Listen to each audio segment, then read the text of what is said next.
most 90% of Americans, when they hear the Andrew Jackson, they are negative reaction strong. They despise the man.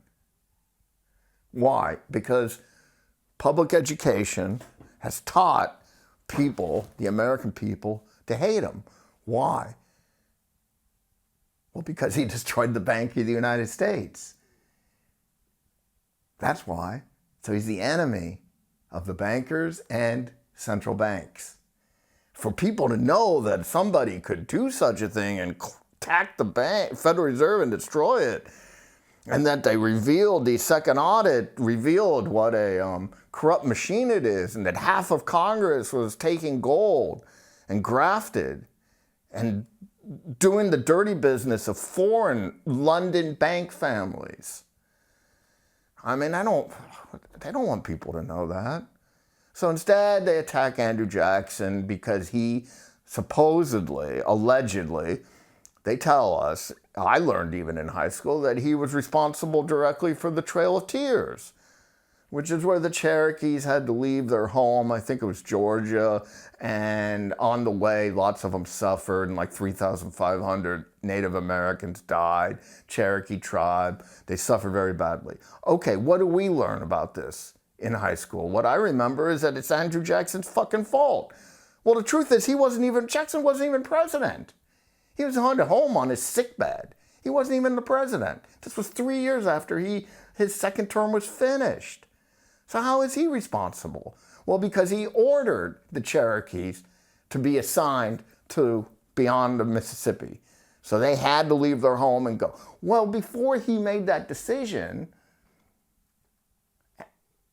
this shows you how before he ordered the Cherokees to leave their ancestral homelands, he invited the Cherokee leaders to Washington, D.C. And for a week, they hung out and talked. And he heard all kinds of arguments and got all kinds of advice. So at least he listened to them. I mean, at least he gave them a chance for them to present their arguments why they should be able to stay. And what he told the Cherokee chiefs is, until you Indians become citizens, I cannot protect you legally.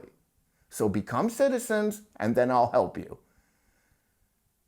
Well, they did not want to become citizens. They wanted their freedom, which I respect, of course. But that's the crux.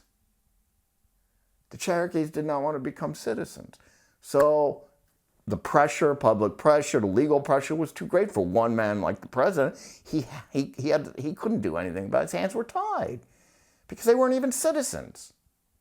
It would be like helping a tourist. You can't do that. So the Indians, and what was the Trail of Tears?